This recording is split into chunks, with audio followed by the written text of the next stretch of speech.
do it, and I did. Used to get leftovers out the fridge. Nobody was famous where I live, till I got it jumping at the crib. Took a lot to be able to give. I mean, I don't usually do this unless I'm drunk or I'm high, but I'm both right now. Got me talking about my life. I don't usually do this unless I'm drunk or I'm high, but I'm both.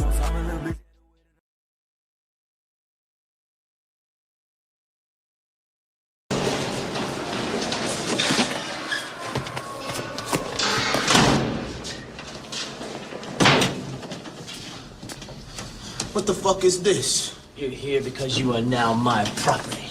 You belong to the Aryans, you little sugar. We own you. You suck my dick. I don't tolerate your disrespect of my property. Fuck you, Buddha.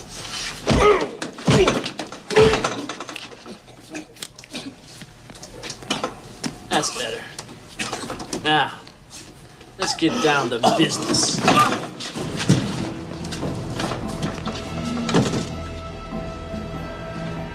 You're making a big mistake buttoning on Aryan business, Ali. I do not mean to pry Buddha. I truly do not. I just want to ensure that this man gets a fair turn. He is Aryan property now. He belongs to me. The Deuce paid their debt with him. Are you gonna stand in the middle of that? No, Buddha. I break no jailhouse laws. It is not my intent to break the peace. But somebody got to ensure you don't break any laws either. What the fuck you talking about? We all know Bobby here, a man. He a man. So nobody punking nobody here. Am I right, Buddha? Buddha, do you or do you not recognize this a man standing here?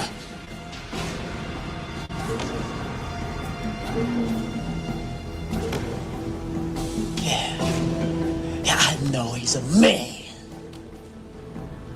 Good. Now all that remains is the terms. What is it you require of an indentured servant? Oh, what? A helper. Oh, well, cigarettes. Lots of cigarettes. Give me a specific number, Buddha. How many cigarettes? 15 bucks, plus interest. Look, you don't have Quiet. What interest? Yeah, laundry, shoe shines, errands. I want his dessert for 15 years. Let's be reasonable. Let's say 3 months. All of the above for 3 months.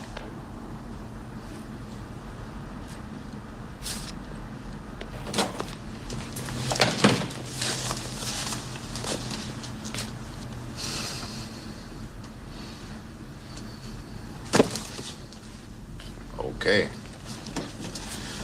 Let's eat breakfast.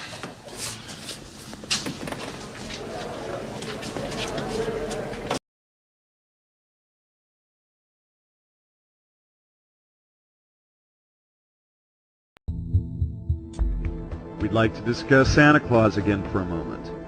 This mysterious old man somehow got himself intertwined into the Christian celebrations of the birth of their deity. In the Middle Ages, Santa was a shaman, and you can easily trace many similarities between the shamans of the past into our Christmas traditions of today. A shaman is, in many ways, similar to what we more commonly refer to in America as a medicine man.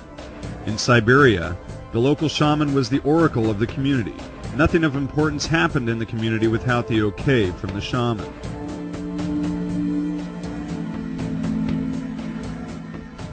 The shaman often find chimney sweeps on old holiday postcards holding the Amanita muscaria mushroom. This is but a subtle hint to the connection of someone with the Amanita mushroom and a chimney.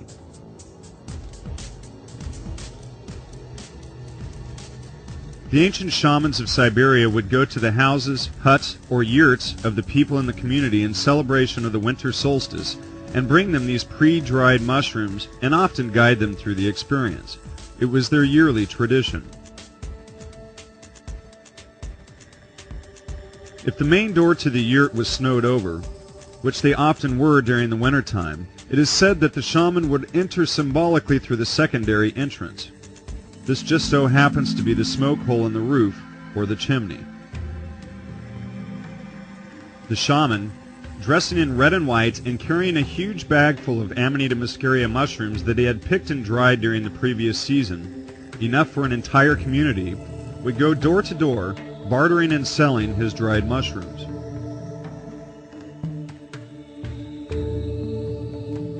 And how it... Amanita muscaria mushrooms go through a chemical process called decarboxylation as they dry. We'll talk more about this chemical process in a minute, but they also go through a physical process when they dry. They get lighter. They retain much of their potency when they are dried, and in fact, chemically speaking, they get stronger. And this allows the shaman to consume more than if the mushrooms were wet and heavy. Even to this day, it is a common practice for people to stack their mushrooms in socks and hang them over the fireplace overnight to dry them out. But imagine that you're in a pine forest hunting mushrooms for your entire community. These is to select a tree in a central location and use its boughs as a basket to hold your freshly picked mushrooms, drying them in the sun as you search for more. This would look a lot like a decorated Christmas tree. And as we mentioned, the red and white mushroom Christmas ornaments are some of the oldest ornaments you can find.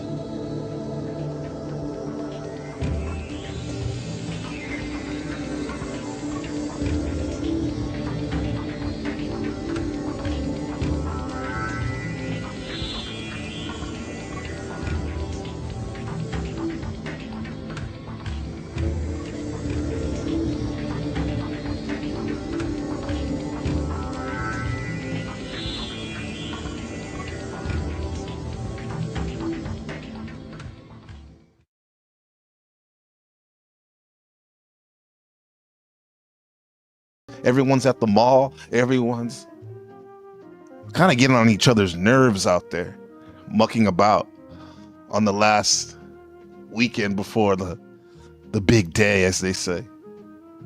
Anyway, this is NPC The Game Live, coming at you from Shaolin, Taiwan, the island of Formosa, all that shit.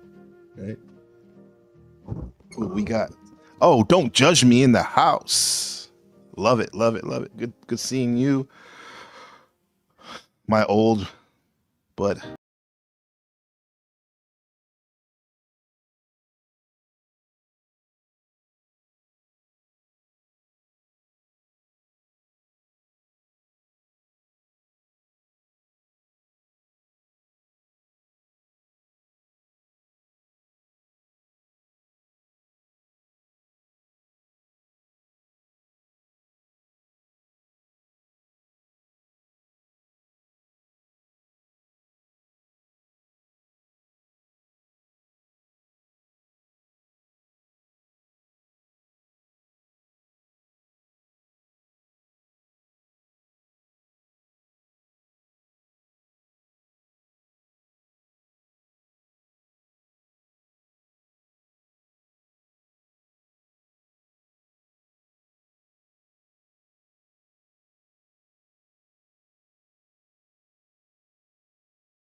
but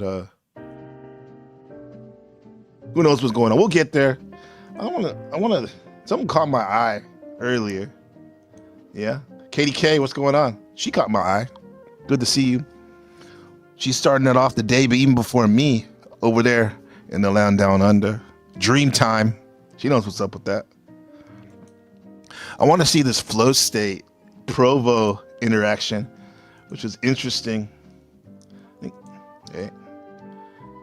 Let me turn down this Charlie Brown Christmas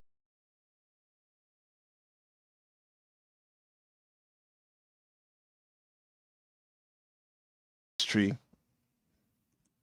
Wait, which one is it? Here we go. Spinning the wheel, spinning the wheel. Make me rich. I think this is it. Boom.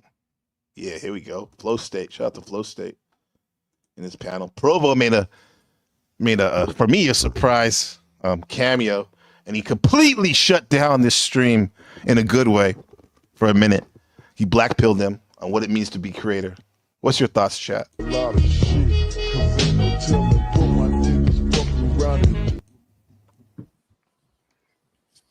Yeah. I'll be right back.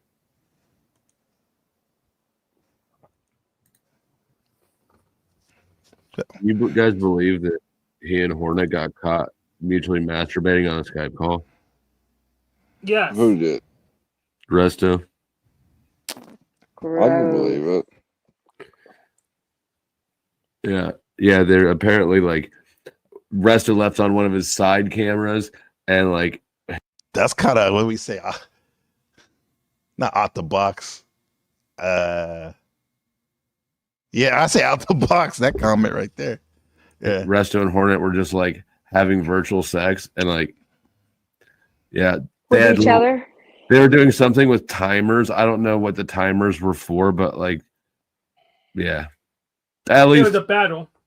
They yeah. were doing sex chess. That's what old Sarge Finkel told me. I didn't actually see it. Okay, myself. so the context is, I guess they're talking about jokes about, which, yeah, he's joking, right? Obviously, he's joking about, you know.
Happens a lot, even to the best, even to the legends. Hey, Shut the fuck up! I'm talking.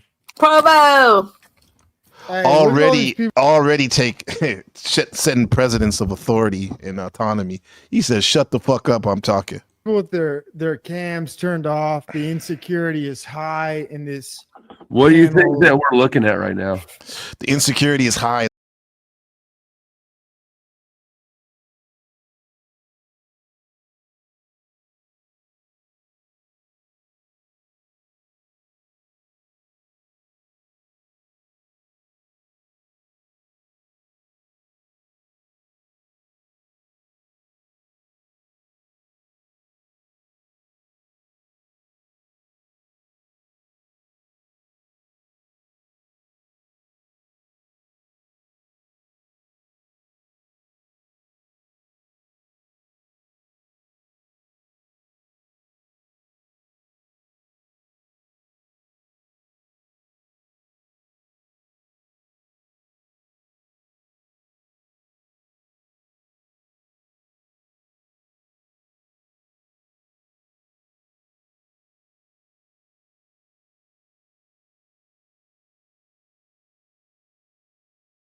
on the territory. Say, hey, this is mine. I draw the line with my urine.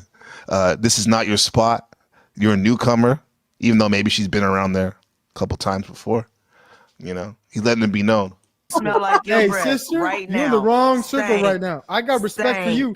I got love for No, my sisters. It stank. No. Nah. Change the profile pic. It's all fucked up. Why? Shout out to the Luma It's all vagina. fucked For up. who?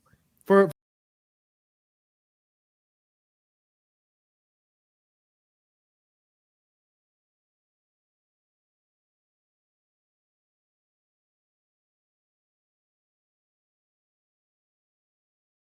looks like a butt that's talking to me. A It's butt her with a vagina. How side. did- What does talk? That's You ugly. sound fucking That's dumb as fuck. You ugly. goddamn third. You in the and wrong fourth circle, grader sister. readers, Hank what even the made a fuck? better picture for her, but Your she mama won't put needs it to up. beat your motherfucking I don't wanna ass say retarded, representing but- her with this dumbass shit. What the fuck you talking about, dumbass shit? Look at your fucking picture. No, look at your motherfucking mama that birthed you. Oh, mom, Ain't don't no bring my way mama. in I hell ain't you talking would about be your representing family. Me. I ain't Nope. talking. Oh, you know, like in the mafia, even they don't talk. They keep the wife and the children out of it, right? At least in the mafia, they do that, right? Ain't About no your way. family? Shut the You fuck bring up. my Stop family into this? talking. I'm Stop talking about talking. you You're and your dumb. fucked up photo of You're a vagina. dumb. You got You're some dumb. fucked up vagina in front of me. Uh-huh. It's insane. Change the profile pic quick. Change it. So it's like a shiny, I say areola. That's the breast. Roast beef around there. Or turn your camera on. Show Tell some your confidence. mama to. Hey, Your do you got daddy probably confidence? ain't even your Hey, daddy. do you got depth? You ain't got no depth. What do you got? Just praise God, man. Fucking praise God. God is so amazing. The sun, the nature, the earth, water, the way words work, the way knowledge works, the way love feels. God. Praise God, man. Hey, man, I apologize. Now that I saw that Jack Talcott clip, first of all, I got to apologize. Yeah. Really, Jack Talcott bringing this grounding us back to a more, I guess, a more peaceful, a more appreciative, thankful way of being, right there. Yeah, Probo, if you're in the house, if you'd like to come up, you're more than welcome. Just drop the link right there, or anyone else. Look within you too. You're always welcome. NPC. Confident NPC, don't judge me. What vagina looks like? I know. A fucked up one. Don't judge me. A fucked up one, basically. One that's hurting that needs some TLC, maybe, or at least a break from getting pounded. You, Black Dalia, like when I go back to my See, teacher, just my like that, hold on, you let me. can't I'm not even done talking, pronounce- sister. You Sister, can't even sister, pronounce sister, my name properly. sister. You are an I got a speech impediment. embarrassment. I'm autistic and slightly retarded, so give me some space. What that got to do with it? Well, I'm retarded. I'm dyslexic. I, What oh, the I'm fuck that got retarded. to do with it? I was born with the, Gotcha, Provo. you know, I'm I'm dyslexic. disabled. It's that, yeah. That GS's feet, mini feet. So look, it was like a disabled off, right? Who has the most disables? He said he's retarded. She said she's dyslexic. Like, damn. It's like, I don't know what's. I'll take the dyslexic shit. Reading shit backwards, because at least you can flip that into like some type of like avant-garde contemporary artist shit. Whereas being retarded is just you're retarded, bro. I'm disabled. No excuses. No, I'm excuses. retarded. I'm slightly That ain't highly how autistic. you pronounce my name. This is a flow state stream. Here, I'll drop it in the. Stay here though. At least this is the actual stream. Yeah, I'm kind like that. I guess I'm good looking out. Like, I mean, it's his content, but we're flipping it, making it even evolving it. I'll say. Yeah, that's the original stream. It's called something Cash for Kids. Judge Clemency is insane. Right, from a couple days ago. It's in the chat if you want to check it out after my stream. Dummy. Well, I'm looking at a vagina, so it's hard for me to focus. How do you Can not you change see the it? profile You picture real need quick? to see I look like a I'm. vagina It looks 'cause like I'm you looking ain't at someone's getting ass none. cheek. You have an Tell the ass truth. cheek vagina you see photo. a vagina. Fix your Not goddamn when profile getting none. picture. Fix your goddamn profile. Yo, is that Paul? No, help me out in the chat. Is that Paul and the Paul Enslaved, who's up for an award definitely, on the self-actualized streamer award for the NPC the Game 2024 streamer awards. Is that his woman he always talks about? What's her name? Not Michelle. Maybe that.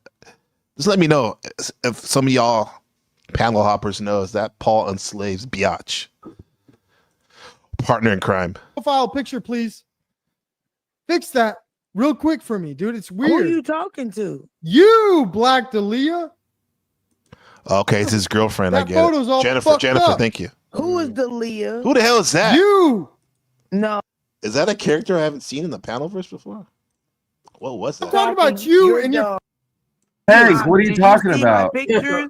Hank, did you Who's see my Black pictures? Dahlia with this? Yes, fucking- and that's why I asked you to update Looks the like a- avatar Ever. 2 Fuck that hours vagina. ago. I don't know what I fixed it, make Hey, a better avatar from your pictures, when it shows your features, and you haven't figured out how to update it yet. Hey, great. Yeah, point. because- Wait, No, Dahlia, is that I like can your give you rib? access to my Yeah, I agree with you. Look within. She must be a good lady to put up with Paul. All of our ladies, most of our ladies must be pretty damn good to put up with some of us YouTuber listeners. page, so you know that I'm a real person. Yeah, But you ain't giving real. up for YouTube, I will You ain't never. real. You ain't real as fuck at all. You fake as fuck with that Yeah, I vagina looking And so's photo. your You got some mama. vagina looking So photo is your on the. mama with her stank Oh, my ass mom. You got pussy. some vagina looking profile Your pic. That mama shit's with whack her as stank fuck. ass pussy. That shit's Yep. whack as fuck. Wow. Fix Yeah, that your shit. breath, your mama, your Oh, breath my is breath. still No, on your fix that mama's vagina pussy. looking photo. You got You two. came out of it. She has like this loop of your mama, Beanie Baby, your mama, Beanie Baby, your mama. Yeah, I get it, your mama. At least with Provo, he's hitting that. He's staying locked in, staying on target on that vagina roast, right? Roast beef. He's locked in, but he's switching it up. You know, he's evolving. He's adding some spice and some ingredients to that vagina roast, right? Not just looping. Oh yeah. You can't. You're in the Yeah. wrong circles. Your Hey, mama sister. smell. Your mama Hey, pussy sister. smell like your Hey, breath sister. right now. You're in the wrong circle Stank. right now. I got respect for Stank. you. I got love for No, my sister. It stank. No. Nah. Mm-mm. Change the profile pic. It's all. What up, Big Kev?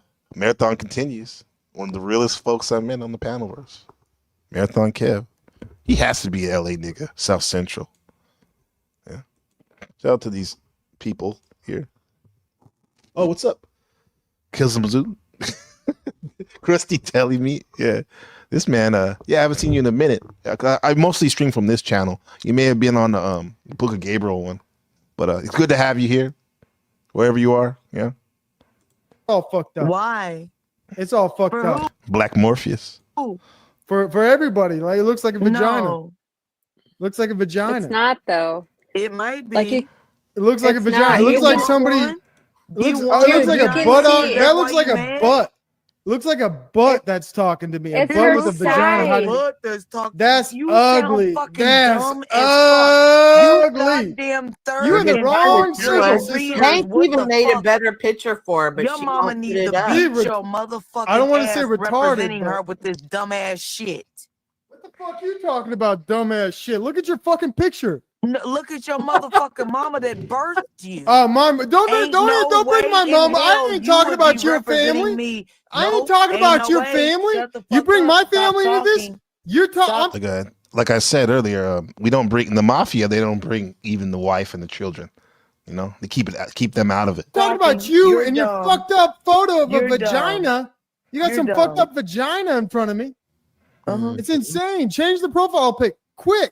Trying to be objective, but she's not giving Black Dahlia. You're not giving me some ammunition. Give me something. Come on, babe. Change it or turn your camera on. Show Tell some your mama confidence. to. Hey, Your do you got daddy probably confidence? ain't even your Hey, daddy. do you got depth? You ain't got no depth. What do you got? Just praise God, man. Fucking praise God. God is so amazing.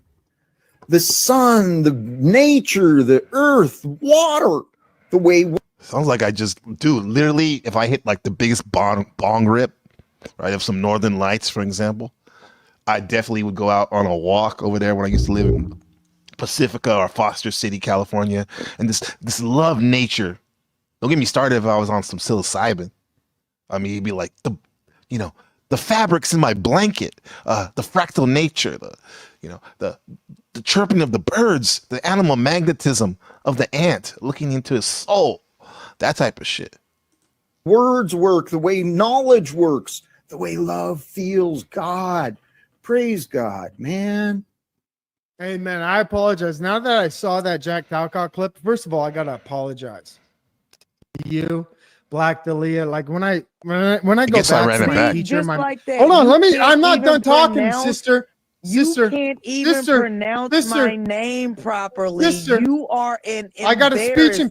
embarrassment. I'm autistic and slightly retarded, so give me some space. What that got to do with it? Well, I'm retarded. I'm dyslexic. I'm retarded. I'm telling you, I mean, I'm running it back, right? Like Kodak Black at Miami Rolling Loud 2024. That was crazy. But it's like I said, it's like a disability off. Like he's coming with the I'm retarded, slightly slightly retarded. I have autism. She's coming with I have dyslexia. I don't know, bro. What do y'all think? Who's winning that disability off right there? Yeah. I was born with the, I'm dyslexic. I'm disabled. It's that. Yeah. Or born with like little baby feet. Yeah. GS. I'm disabled. No excuses. No I'm excuses. retarded. I'm slightly That ain't highly how autistic. you pronounce my name, dummy. Well, I'm looking at a vagina, so it's hard for me to focus. How do you Can you not change see the it? profile You picture real need quick? to see I look like a I'm. vagina It looks 'cause like I'm you looking at ain't someone's getting ass none. cheek. You have Tell an the ass truth. cheek vagina You see photo. a vagina. They're arguing don't judge me. They're arguing over the fact of on a visceral level of her photograph looks like a vagina. That Provo brought it up or something to that extent. And she will not, Black Dahlia will not acknowledge that. So there's a point of contention right there. But the real shit is like Provo came in hot. Pause. That's for Kevin. Yeah, and she was talking over him as soon as he got on the panel. He said, "Shut the fuck up. I'm talking." I've been there, yeah. And she didn't want to yield or humble herself, even though being humble, we'll learn, is one of the most powerful things you can do, right? So that's why they're beefing. But on the surface, it's about a vagina pic. Fix your Now goddamn I'm profile getting picture. Fix your goddamn profile picture, please. Fix that real quick for me, dude. It's Who weird. are you talking to? You, Shout out to Black Paul and Slave and Dahlia. Jennifer. That photo's all fucked up. Who is the Leah? Who is that right there? I want to know that. That's what I'm No, trying to- that's your mom. Who was that? That looked like, I'm not going to rewind it again, but it looked like Steven from one of my favorite movies I saw on Christmas Day 2012 in San Jose, California, after an amazing Bikram class with my amazing wife. Steven from Django, right? Samuel L. Jackson. I'm retarded. I got a Yeah, speech clearly. impediment. Your photo's Yeah. all fucked up. There's a comment from Rocky. He said women need to shut the fuck up more. Yeah, sometimes definitely, huh? And some of you males as well. Right?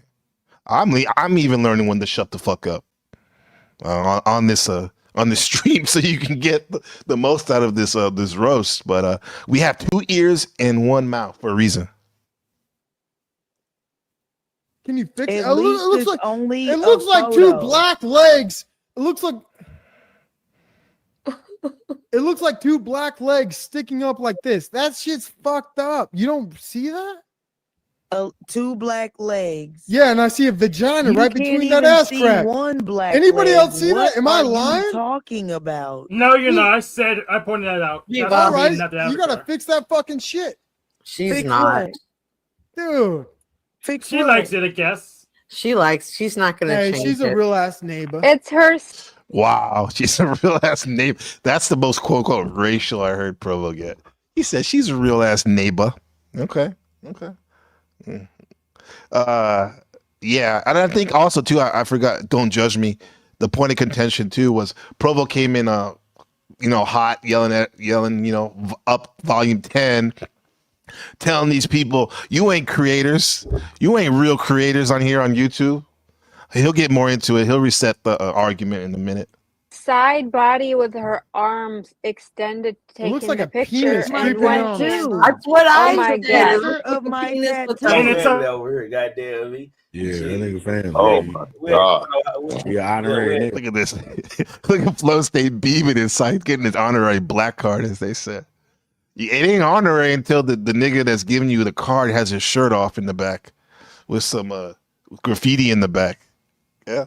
Over here though. Yeah, we don't do no white people over here. He Nah, honorary yeah, nigga over here. I and it's love that. upside down. No, makes no hey, sense. sorry, Black Dahlia. You Dahlia. deserve respect. Let me Dahlia. praise some flowers upon you. You look like an amazing person. I can't tell, but you probably deserve a lot of respect. And Don't judge me. Knows her Provo. She knows her Provo. She literally said he'll apologize to her later, and he literally did right on time. But he'll get into her ass again in a minute. came in incorrect, and I apologize as a white dude. I owe reparations. Okay, now he's trolling. That is a real apology, but then he's putting the subtext of things that actually maybe I'm speaking from because he's not here yet or coming up. He said he might come up in a bit. Some things that the white man seems to have a points of contention. The whole thing about reparations. Where's his reparations? What else? Let me get down on the knee. He's going calling Kaepernick on you with the knee. Y'all remember that? Does he know at this point we can't see him? Good question. Leave it to Resto Chesto shout out to actually bring some logic into this on the other side. He's like, we can't see him. Nobody said nothing to this point. Resto, what's up? He doesn't care. I don't think care. he knows. I'm talking to He Resto knows. Chesto. He's a certified legend, dude. It's weird when I come into Certified legend. Even Resto cracked a smile. He liked that. He is definitely a creator. Definitely a creator on here. a space where most people don't know how to create content. They just don't know how to act. A lot of Most people don't know how to create content. I agree. I don't know, but I'm trying my best. Yeah. You got to create content. You got to make videos, video clips. You got to make some artistic. This is my to-do list here, NPC the game, with this channel. You got to make clips of the videos from time to time. You got to put your vlog together, make it surreal, avant-garde. You got to do live streams, switch it up a bit, do some research, but also keep it free-flowing.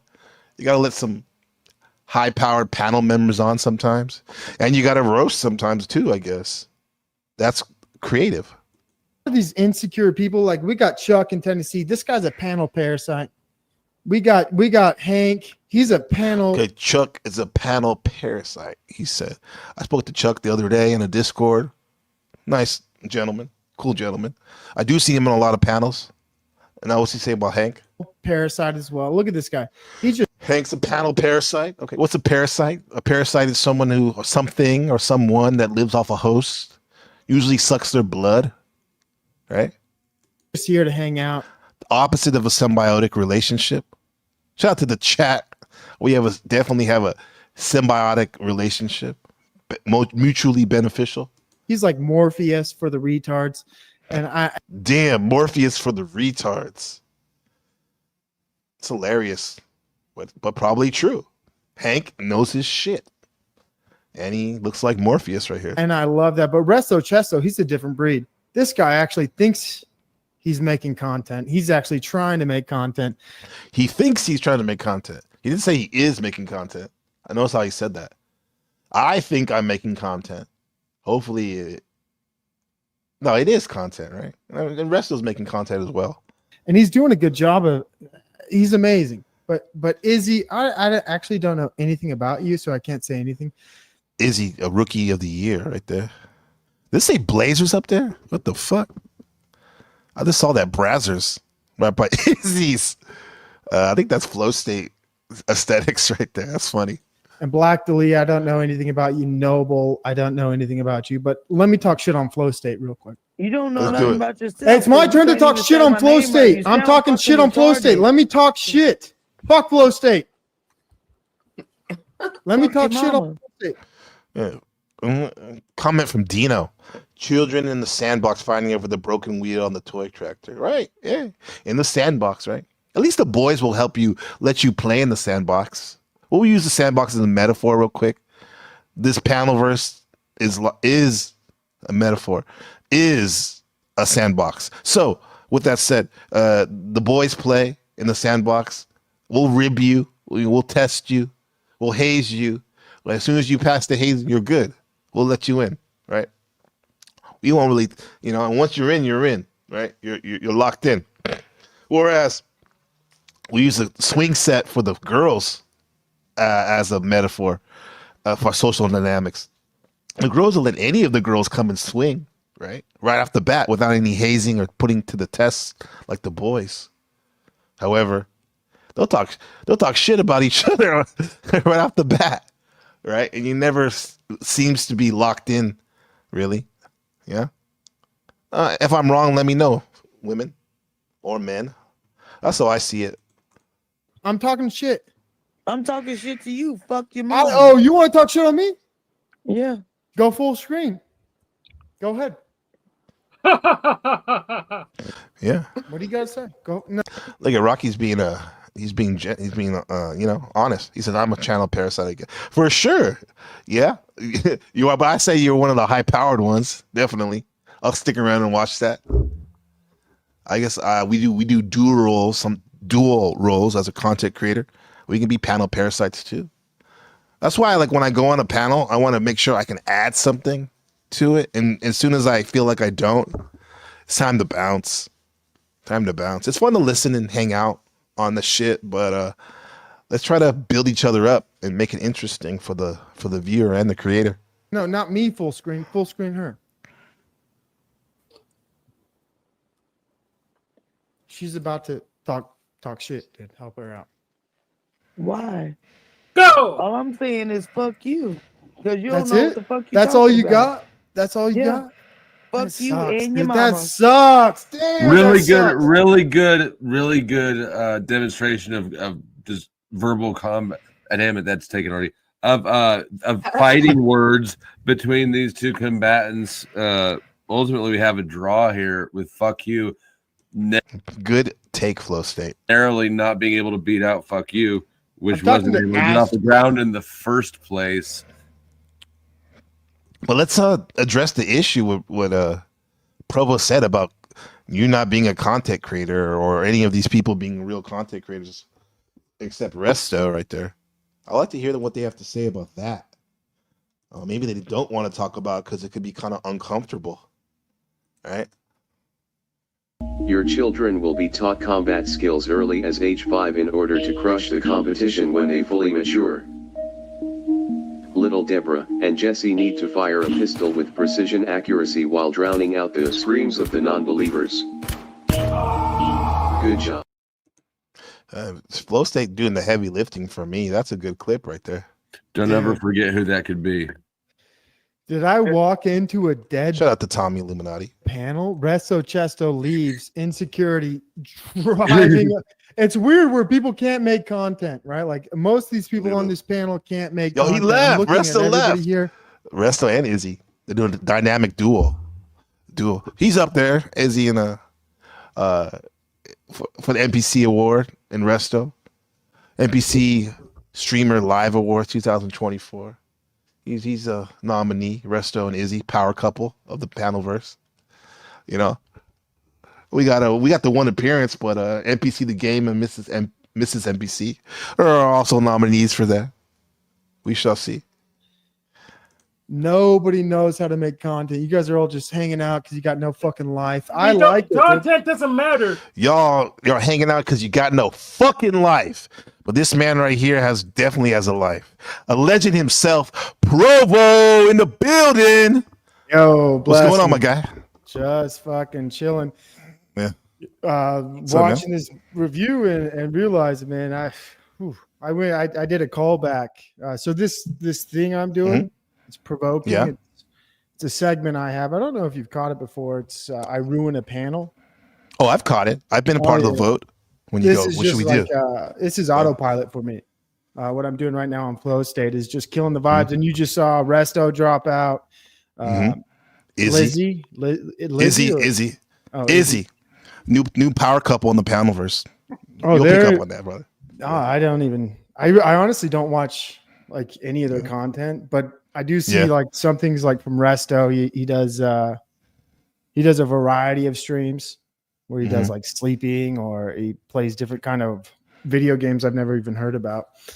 And he's got this Vegas thing coming, so he's like really creating content, or at least trying to visualize something bigger than just going live and opening a panel, which is what Flow State and a lot of these people do.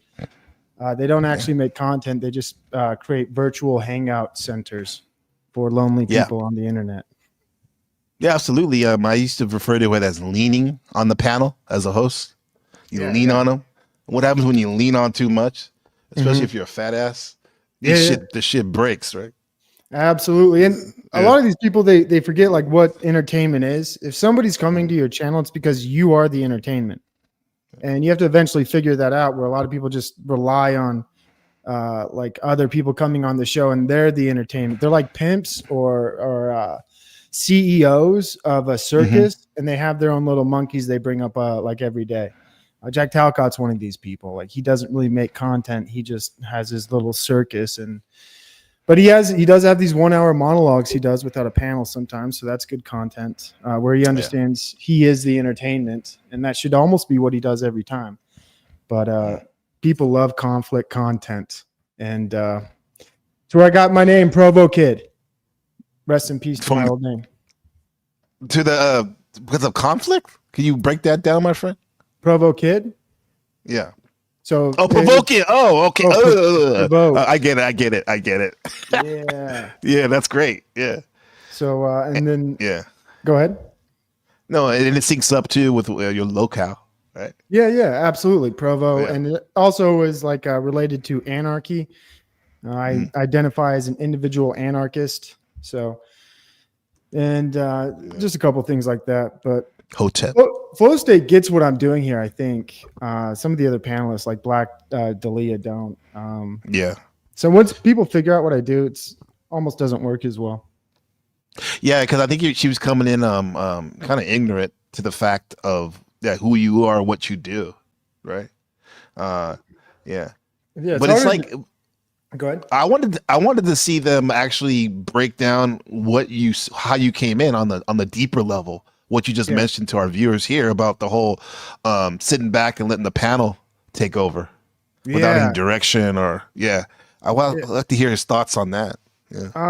Well, I've talked about it quite a bit because as somebody who makes content myself, I've found myself doing those kinds of shows and watching that kind of content, and eventually you watch it. If you're like me, I recognize patterns, and I don't understand how anybody watches these panel shows and not realize it is like the loop, the entirety of the loop. There's never anything new. It's always the same fucking people. It's always the same interpersonal drama bullshit.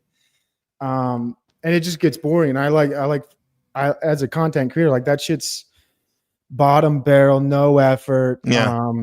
And you could do so many things, right? You could have a good panel show. You can have a good panel show where it has a direction, it has a focus. Everybody contributes in some meaningful way. But at the bottom of YouTube and these kind of different panel shows, it usually always devolves into chaos, like you're watching right now. Or I see Mel Pandora. I see Mel Pandora. She does a really good job of at least opening it up and having a theme and getting people involved, and also, just compared to a lot of these other panels, I think she does a good job with that. I haven't really watched any of her content.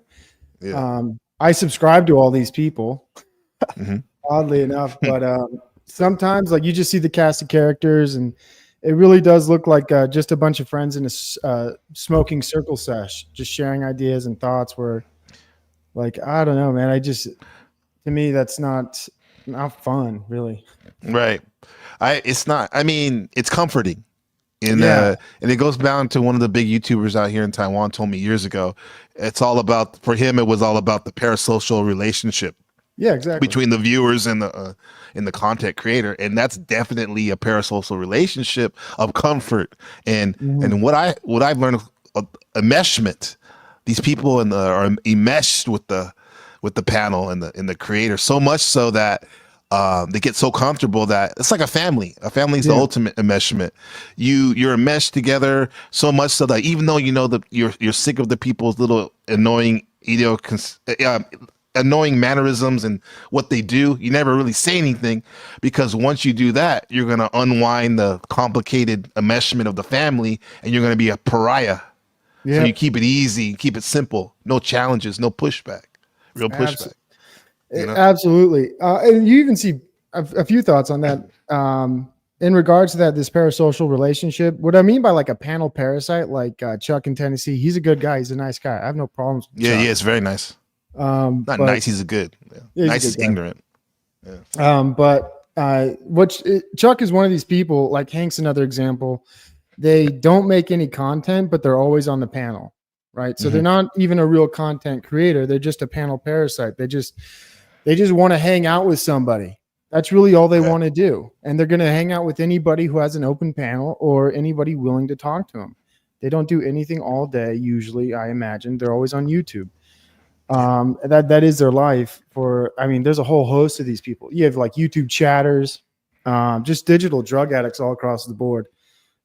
In some of these circles, dude, they just need that social dynamic relationship with somebody else where they feel like they're a part of something larger than themselves.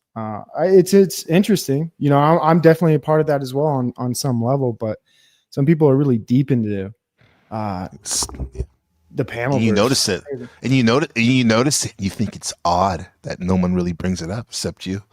Yeah. And maybe me now. Yeah. I know Shadow Buddha. We talk about that all the time. About it's an addiction, definitely an addiction. Yeah. Especially, I feel like if you don't have people in your real life, you know what I mean? Then the people online mean even twice as much. Like if you live in a house with nobody, or if you have family but you don't get along well with them, but you still live with them, so you're in your room all day, or I don't know. I can't imagine how these people's lives are. I have no context for it, but imagine many people are lonely and they fill that void by going on YouTube. It doesn't surprise me. Yeah, and especially this time of year too. We got the Christmas setting right there. It's even more lonely. Imagine this, Provo. Go ahead. I'll tell you this next week, my experience on YouTube this next week will be content heavy. You know, you'd imagine most people won't stream as much, right? But the people who do, and the content that does come out, because a lot of people consume alcohol during this next week, and some of them, their job is to stream. You know what I mean? So they have to go online. And so usually this next week and this weekend ramping up, you're going to see, I would imagine, almost more chaos, more people dealing with the fact they don't have anybody to celebrate Christmas with, or financially times are tough. And they go online and they have no outlet except for panels and people in chat. And, and there's another side of it too. I also noticed more people giving, more people super chatting during this next week and this past week. More people are supportive and kind in many ways. It's not always negativity, but it's cool to see when that does happen.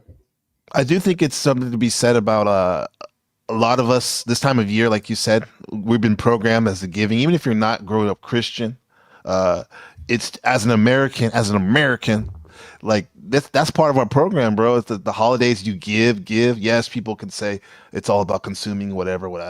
But yeah, it's also about giving. Yeah, and that's that. I'm glad you brought that up about giving. It's easy to give during this time. Yeah, and in terms of go ahead. Let me say this. In terms of donations, the way I look at this shit, because I just recently started donating to people on YouTube, I give donations to people, the content creators I like, because it's like I look at it as I'm the type of guy that I'm in the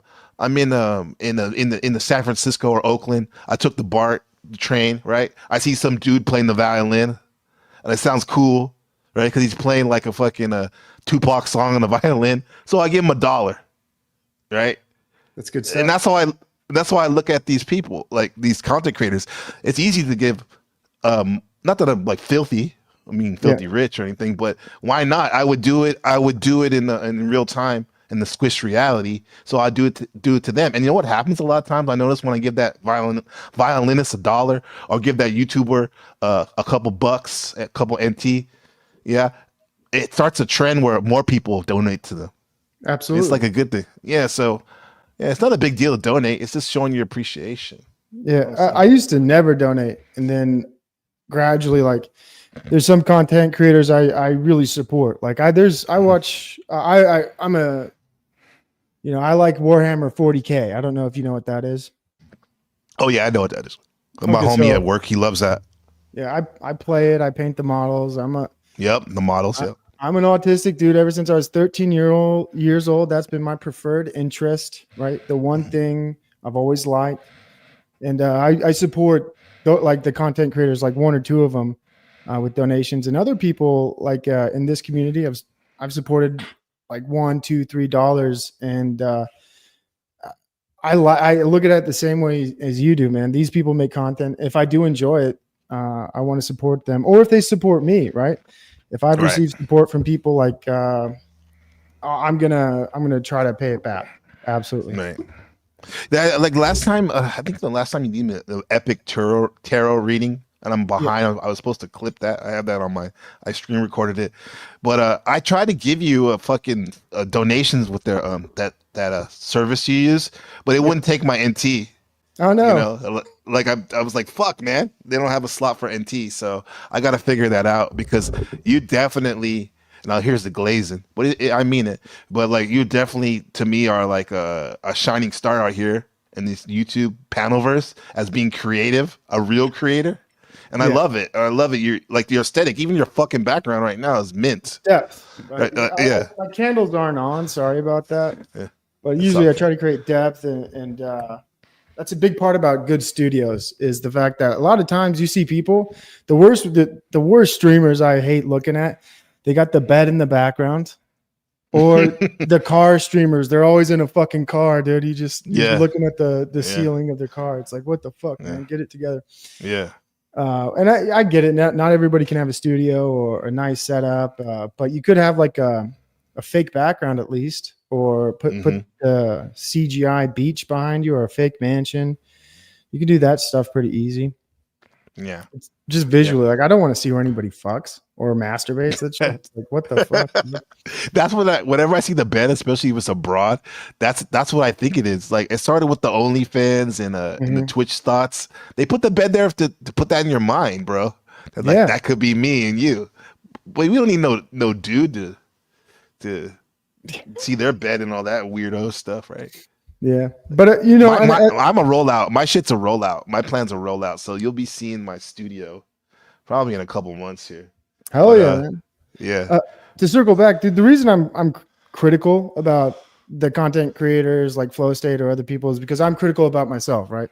I think my show fucking sucks, right? But I try to have segments. So each show, I break it down a half hour here, an hour here. Like move on. The show has to have somewhere to go and somewhere to end where, this panel show Flow State's on, there might be an idea, but eventually it's just click the link, come hang out. Yeah. And I try to have like my tarot show, right? Just something different, something unique, something focused, where there's only one subject. But having just how do you put it? Variety as a streamer, I think is very important. It doesn't matter. Like maybe do a video game stream one day, maybe do something else, maybe do a panel stream. Then after that, do like hey, I found out about this cool pyramid in the Amazon. I want to talk about it for an hour or whatever. But everybody just gets caught in the loop of feedback, and they're like, oh, I got so many viewers when these three guys came on my panel and they just yelled at each other and said, fuck you. And everybody loved the drama, and they get caught in this conflict content loop. Or they even have streamer wars where like you have Paul Enslaved and Jack Talcott, and they got their two battle stations just waging a war. And that feedback loop is fucked up too. Mhm. And I see a lot of content creators do this where if they want to grow their audience, they'll attack something larger than themselves and Oh, yeah. fish for a response. Yeah. So that's like a big tactic as well. Like, especially with new streamers or any people who just the whole drama circuit, like they want your audience and they want your attention and they want to exchange viewers. Yeah. Yeah, and it's also power games too of the larger creator. I mean, the way the OGs used to do it, they wouldn't even mention you, especially if you were talking shit. Because one, they knew what you were doing, because they probably did it to come up, and two, it's like fuck you. Who are you to? I'm not going to give you any shine. But now, I think for small creator or big creator, everyone wants to be famous, wants to be infamous. They're infamous, and they'll even they'll go toe to toe with a quote unquote nobody, you know, just because it's the drama. Just right, bro.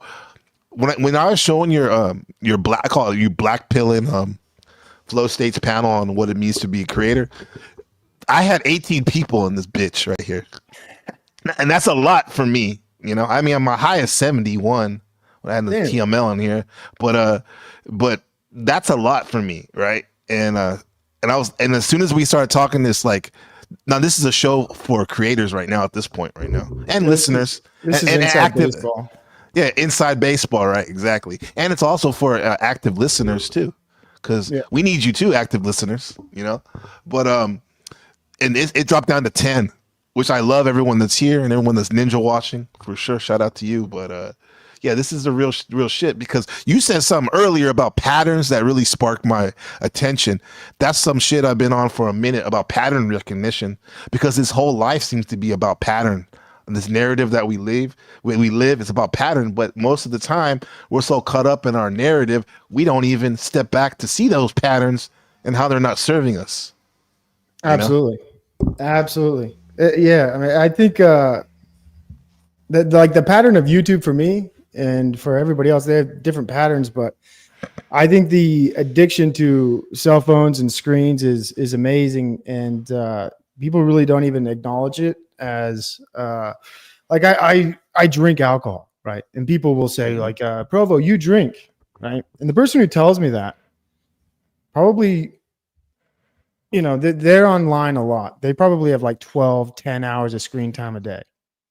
Like my addiction or whatever my problems are. Like some people have problems like where they spend their day, 12 hours of their day on a phone in front of a computer. And nobody in our country or in our world really even understands, like, I think the actual health problems of screens, of being addicted, and the absolute, I call it alien technology, like the absolute devastation it does to your brain. I think it's frightening.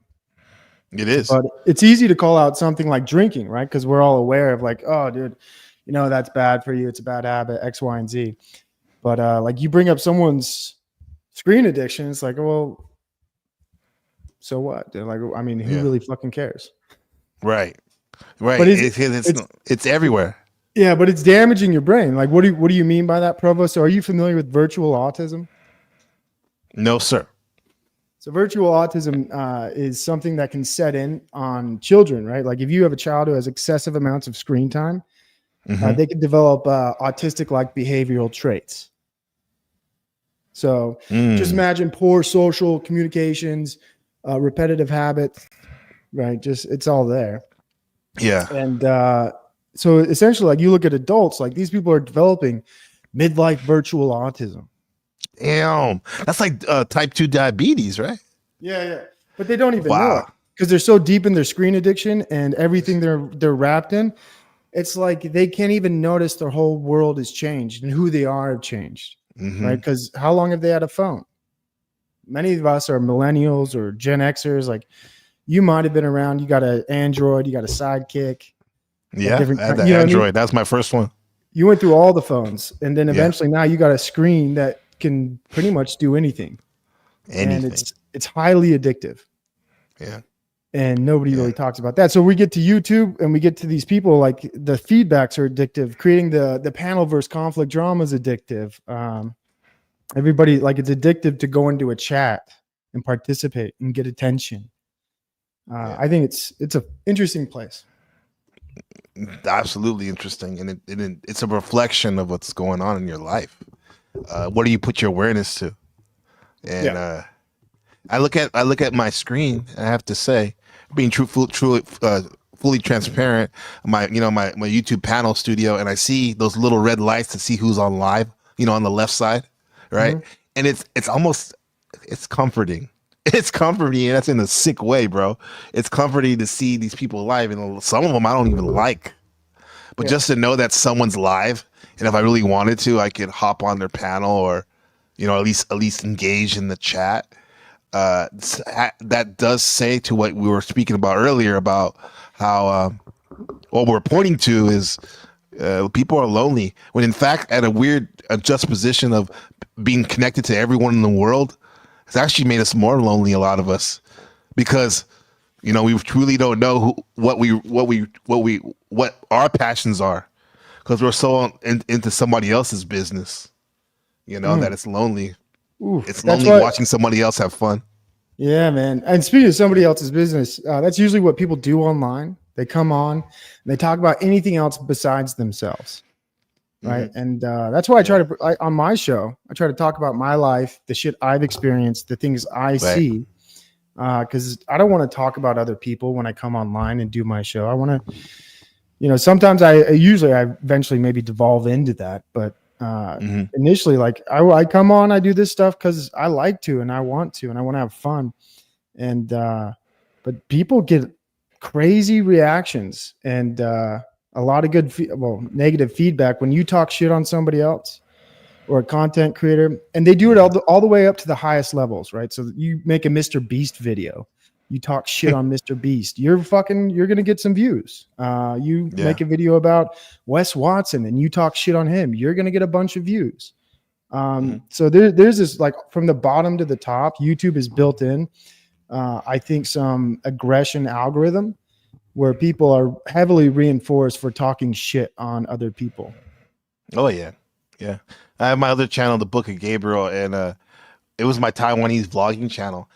And I did the video about this multi-million sub creator, YouTube creator named Lewis out here in Taiwan. And he did this video where he put Nutella on his face, he did blackface and was doing this stupid shit, right? And I made a video about it, like basically chastising him and trying to tell him, like, in America there's a history of that type of shit and all that. And to begin with, I didn't really want to do it because I'm like, fuck it, he won't like, I don't really even care about that shit to a certain extent. I don't like people being disrespected, but then it's like, hey, he didn't know, he was ignorant. But my YouTube friend out here, he's like, capitalize on that shit. So I did that video, and it was fucking, bro, that video got 100,000 views on YouTube and on Facebook, which is crazy. And it's like, I didn't even really have my heart in it or anything, but it's drama. Yeah. It's drama. Yeah. They reinforce that aggression, that conflict content, dude. It's crazy, man. It really is. And we're built for that, right? So if you have an Instagram or YouTube chat and you're a content creator and you go through the chats or you go through your comments, and you might see cool video, great job, and then one person's like, you fucking suck, you're a piece of shit. You're like, God damn it, hold on, I gotta respond to this fucktard. And right. You get drawn into that, right? Like, so we're like predisposed to acknowledge or at least recognize, pay attention to negative feedback. And I think there's heavy psychological MK ultra operations going. Yeah. If you go back into our the series we did with the great Rupert G and TML on this, it's called Psychedelic Elitism on this channel. We talked about that, some of the origin story of that, which was in Harvard University, where they used on Mr. Ted Kaczynski. He was one of the participants in the study where they would have them diary and journal about their sexual histories and just uncomfortable things, and then the doctors, the scientists would film them, the doctors interviewing the subjects and kind of berating them and shaming them online. And then they would watch the video back. And I'm like, bro, this is Palaverse shit. And this is what these were some of the MK Ultra experiments and shit. Literally the MK Ultra experiments. So, and people are doing it to themselves. Let's get real, Provo. They're doing it to themselves. Yeah. Yeah, 100%. But they're, you're being rewarded. Right. You get rewarded for it. So doing it to yourself because most of these people benefit from it in some way, right? Like, it's weird. Like Mr. Beast got attacked recently, right? And I don't think he made a response video to any of that bullshit, right? No, he didn't probably. No. Because eventually when you're at the top, the way you handle things is you don't engage with that. But all the people going all the way up the pyramid, that's what they have to do. But once you get to the top, you can ice people out. You can just be like, I don't even need to respond. Yeah, exactly. Yeah, I even see it here in my level of YouTube. I had a person I was doing content with, and he feels some he doesn't like me now. We'll just say that. So he did these couple. So he did a couple of hit pieces about me, added me and everything, and even London Man, he added him too. And like I never responded to this shit, and he kept making them. And that shit just stood dead in the water because his channel has no motion whatsoever. So I just like kind of Mr. Beasted him and not even talked about it. Now, if it was like maybe someone was like I Show Speed did a video about me, of course I'm gonna talk about that shit. Absolutely. Yeah. I agree with you, man. It's weird, like too. There's people who don't like me, content creators, which they have problems with me. They talk shit. And I respond, of course, but to be truthful, man, there's absolutely nobody I really don't like, right? I do. I get that from you. Yeah, if you make content and you're doing your thing, I'm never gonna go to your channel and be like, "Fuck you, you're a piece of shit." But like, I respect if you're doing your own thing. Like, hey, props to you. And if we run into each other in somebody's chat, we might call each other retards, but I really don't. That's just to me still content, right? It is, yeah. It's just fucking with somebody in chat. Like, I don't take things personal, and I realized this. Like, I stopped doing it as much because some of these people, they don't understand, or they're not playing the same game as me. So like, I just can't even like address them anymore, or respond to them just the same way like you didn't respond to that individual because their life actually does fucking suck. And it does. I literally know it does. I got the receipts. It just their life suck, and there's no point in dogpiling them. But so some people I ignore, but other people, like I'll just fuck around with them, and but I really don't harbor negative feelings. I just like talking shit, having fun, dude. Yeah, because that's what it's about, man. Yeah, that's what it's about. Ball busting for fun. Yeah, like me and my friends say terrible things to each other, but we're just busting each other's balls. Like we don't take it personal. And that's how I grew up with some of my closest friends. Like, I won't say on your stream, but you're an F slur or whatever. Oh no, I say that not all the time, but that's one of my favorite words actually. Or like, hey man, you're not coming over to hang out. Don't be so don't be so gay or whatever. Like, yep, exactly. Yeah. But, don't be a bitch, man. Yeah, don't be a bitch. They're like, fuck you. So anyways, man, I appreciate you going over the stream. Is there anything else you want to cover with it? I think that was the best part. Was that? Did I ruin your show, man? No, you made it better, bro. I mean, in terms of viewers, cut it in half about. But you know what? We cut out the fluff. Oh, and the real ones had. Shout out to Marathon Kev in the building. That's a real one too that I met recently. I've been knowing who he was, but I actually build with him. I like Marathon Kev. He's part of the Nipsey community, which I find out like there's all these different niche communities out here, and like he literally has a broadcast about a specific part of for example, the Nipsey Hustle investigation, or something going on in their community, or somebody's dropping a new album. Like Kev, shout out to Kev, and plus he's like a real one, bro. It seems like he's having fun. That's a content creator. There's lots of those different styles of people who just have a passion on a subject, and I mean they put in work. They make good videos. I really enjoy that style of content. I do things different. I'm a live, quote unquote, live streamer. That's me, dude. I'm the entertainment. I'm the content. I can't make something like Marathon Kev can. I'm like, I don't have the patience to sit there and focus, man. I gave up on that stuff after school. Yeah. Yeah, I actually need to do that sometimes. I love making videos. You know what? Because I'm a control freak to a certain extent. So I love to edit and like God mod, God edit basically type of shit. So, No, but I it's also love fun. this. I love this as well too. Yeah. What else? Prabhat, I said I also love this live streaming too because I believe, kind of like to what you were saying about you have content because I'm paraphrasing. You bring about what you do in your real life offline onto the stream. It's like one of my favorite artists, Jean-Michel Basquiat. He said like one way you never become stagnated as an artist or get artist block is when you're not making art, forget about the art and just be in the moment, be fully engaged with whatever you're doing, because once you get back to your art studio again, whatever that medium is, you have a infinity content to go from. Oh yeah. You know? And yeah. Absolutely. Like that's where I get inspiration for I know I want to stream when I go out into the world and I have life experiences and I want to talk about them and I want to share them. I base my show off like kind of not stand-up comedy because I don't write jokes, but I do like telling people stories about the things I've experienced and telling them how I see the things around me changing, culture, society, the way I view the world, and little things like that. Because I think that's you could call it a diary or journaling. Yeah, it is a journal. Yeah. Yeah. And but I really enjoy doing that. And it started just with 0 viewers, me talking to myself for an hour.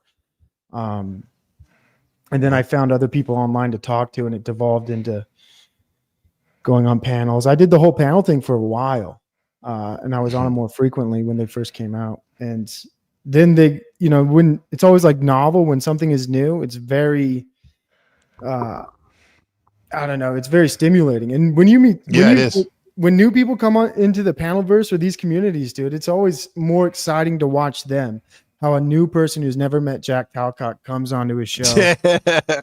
Yeah, that's why I think Tommy and I were we were pretty close for a moment in terms of like hanging out on the YouTube streets and stuff, because he saw that I'm definitely not new to YouTube. They'll get it twisted, but like or panels, but this particular section, as we can say. And it was funny, like I met Sector, as they say, the Sector. Yeah, who did I meet first? I met I think Jack Telk. No. I met Tommy because he was saying wild shit, and I'm like, let me ask him, why does everyone hate this guy? So I ended up like bringing him on my show, and we talked. And then I met Talcott, and the last person I met was Paul Unslaved. Out of the three of that paddle, that drama between those three, you know. And the funny thing is, I liked some about all of them have something that I actually learned from in terms of streaming. You know, I mean, one of the greatest things that Tommy shared with me was that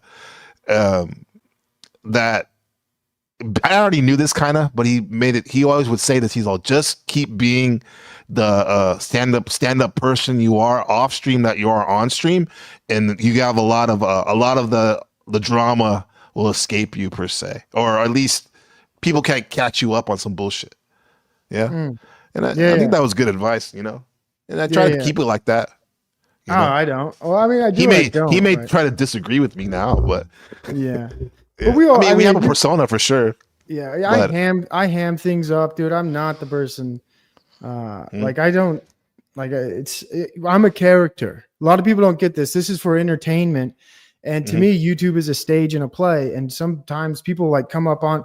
Nobody's the real person. Jack Talcott, that's his name, right? Yeah. But everybody else has a moniker. They have a name. You're NPC the game. You're not you. You're playing somebody else right now. You are not your true self, no matter how much you fucking try.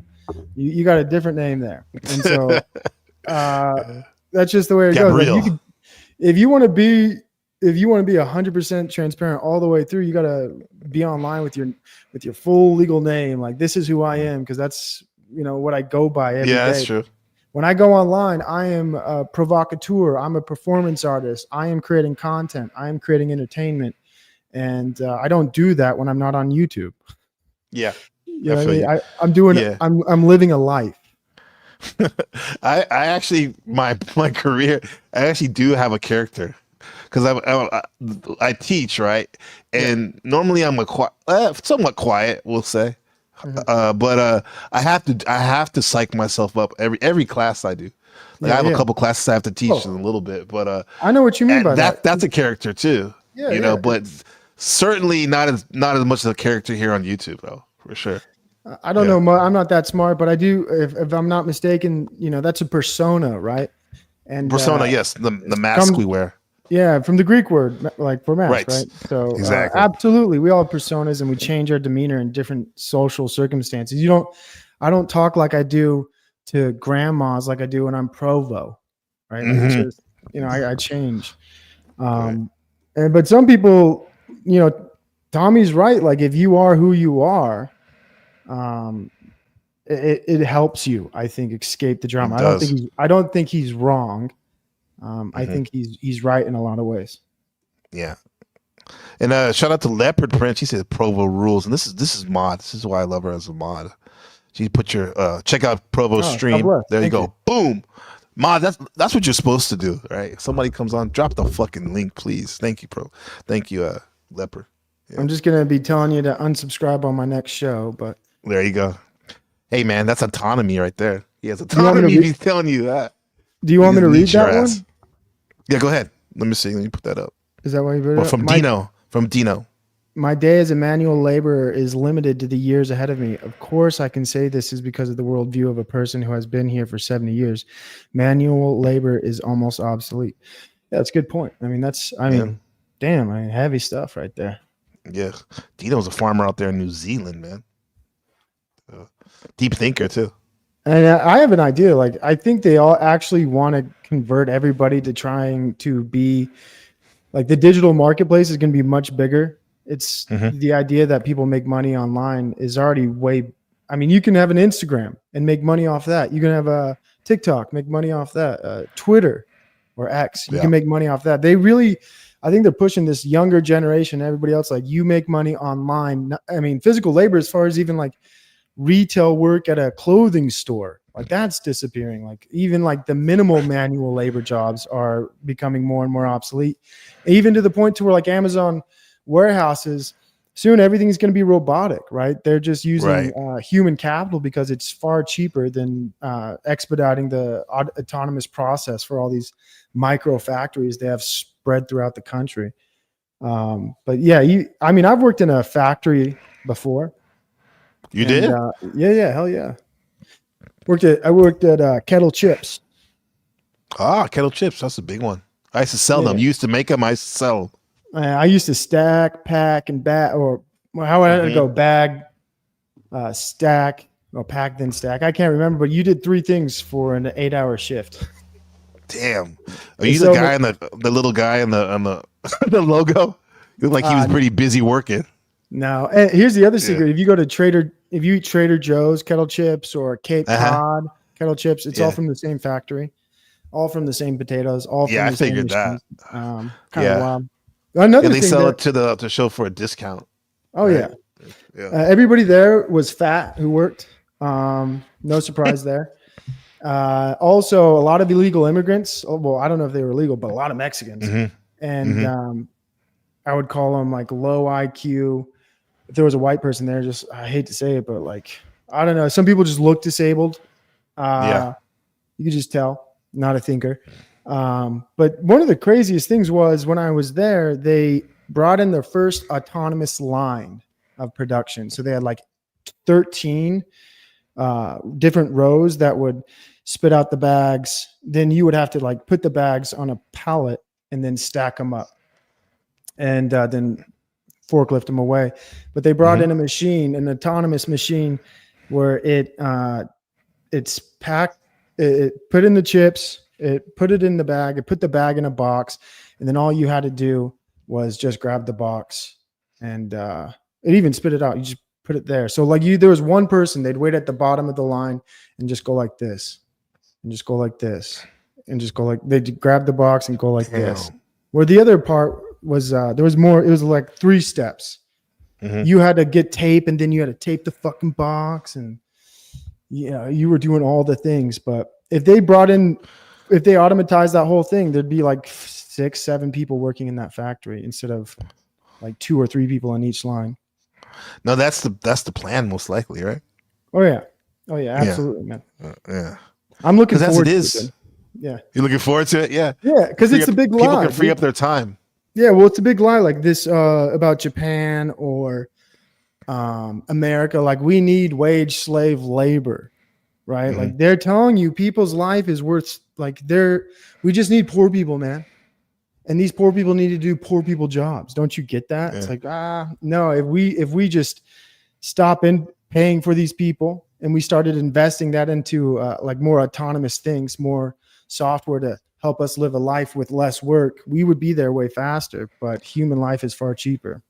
You can just bring in, and then it also plays into, I think, the pharmaceutical industrial complex. You bring all these people in, like that's just more money, more sick people. You got to heal and give them, I won't say give them sicknesses, but pretty much that's what they do. Right. Would you say that I'm sure you watched the movie,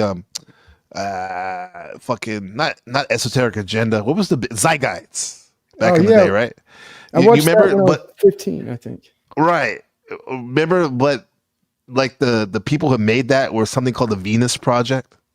Yeah, like these people that were like Buckminster Fultz, like futurists type Buckminster of shit. Fuller, yeah, they're those type of people, and they what it was at the end of the movie, after they told you all the conspiracy and what was wrong, they gave their plan, right, for the for the solution, and it was kind of like what you said, using machines to do the manual labor to free us up so we can do more top tier consciousness uplifting things, right? Yeah. With this. Pursue our personal interests and passions. Right. But nobody really has time to do that shit anymore. Do you know about Buckminster Fuller at all?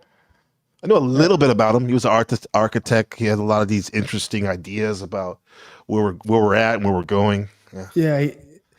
I think I became fascinated with him. I don't know too much about, I haven't read too many of his books, but if I'm not mistaken, this is the same guy. He had like a mental breakdown. Did you know that? Yeah, he did. Yeah. I think he's got one of the craziest stories in America. This guy's a mental breakdown. He's like, dude, is it the geodesic dome he made? That's it. Yeah. He's Epcot Center type shit. I'm having a midlife crisis and I'm going to become really intelligent and change the world. And some people feel lost in their early 20s. If you do, I think Buckminster Fuller, just look to him. Don't even worry. Don't even worry. Yeah, exactly. A lot of these geniuses and innovators, they came in their 40s and 50s even. Yeah. Yeah. Early 30s is where I think most people, they should, if they're going to be super or hyper successful, that's where they springboard. Yeah, for sure. Like J.K. Rowling, she was 32 when she wrote Harry Potter or something. But for 30 years, she or I don't know how long she was a writer before that. She struggled, right? She was 32. Maybe this book will work. I don't know. Yeah. Crazy. We call that the dirty 30s. Yeah. And actually, were you going to say something? No. I actually think our society is developed in a way to incapacitate people or to absolutely handicap them from having any real potential successful career that has the hallmarks of a legendary just presence on earth, because they trap us in the educational system and they'll convince somebody you need to start your career when you're 24. You've read John Taylor Gatto, right? Of course, we talked about it. Yeah. I need that stream we did at least. I'll find it for you. I love that one, bro. We talked about that. Yeah. So have we talked about this? Where am I rehashing old ground? No, I would love it because, dude, I do volume 1, volume 2 streams, so it's all good. Or if you look in the past, right, you could start a career at 15 or 16. But now they're you need to Franklin. You need to spend 8 hours in a classroom and you're going to learn about these 10 different things in a day. Then you're going to do homework, and you also can't get a job because we have child labor laws. We don't even think you should work. We think, in fact, working is bad for people's development, which I think is insane the way, so what ends up happening is you have people get out of school at 24, 25, 26, 28, 29 with a PhD, master's, or an undergraduate. And then they have a degree most of the time, that's fucking worthless. Yeah. I feel like. And then, then they got to go find a job, and the job they usually find doesn't require a degree. It's crazy. So like they really, I feel like at least in America, man, they don't want Benjamin Franklin's anymore, right? They don't want these people who learn a skill or a way of work that allows them to truly change the course of history or the course or the path the world is on. Like that's not good for them. They need drones and they need managers. So they developed 2 types of school systems for them. And I went to the drone school system. I didn't go to the manager one. I went to the manager, at least for high school. You did? Wow. You're a manager. I guess so. Manager of young minds. Yeah. I went to one of the oldest prep schools on the West Coast. No way. Jesuit Wow. school.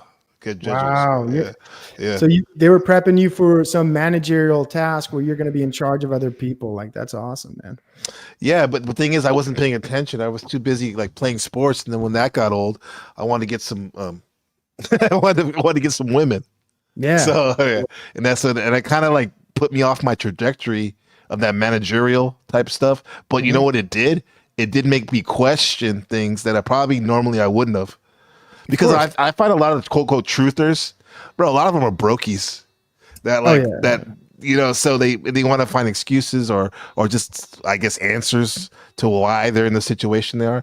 And instead of looking inward and looking at reflecting the patterns in their life that's not serving them, they rather look at the patterns of things outside of them and the system, which are important to know, but really, if there's a will, there's a way. So anyway, so I was bred to be a manager and all that stuff.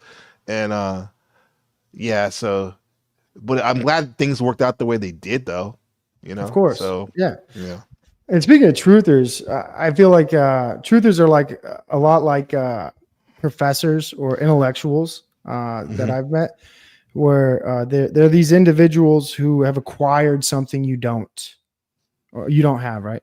They have knowledge of a subject or a certain idea that you don't have. They're better than you. They're superior than you. So it's like this is why I got turned off with intellectual stuff, like in college and stuff, because you hang around these people enough, they're just as bad as being around a truther who's always telling you the truth, the way the world works, how things really are. Let me break it down for you. The reason there's this conflict in Afghanistan and Syria, and like, holy shit, you're getting a lecture, basically from these people. It's just like an insecurity thing where it's a constant drive or a push to obtain something that's immaterial too. Like one reason I gave up on like trying to be intellectual or smart was I worked with people who had Alzheimer's or dementia. You ever been around those people? Yeah, I've been around some of those. Yeah. How shitty would it be to like acquire something throughout your whole life, and then at the end of it, you don't have it at all? Like, what the fuck's that for? Right? Like to be smart, and then at the end of life, to like have everything you had taken away. Yeah. Ooh, that would be the biggest curse in the world, right? It would like, be. Yeah. To drive yourself to be a hyper intellectual individual or a conspiracy theorist, and then you have Alzheimer's, and now you're back to like your 8-year-old self who thinks it's a globe.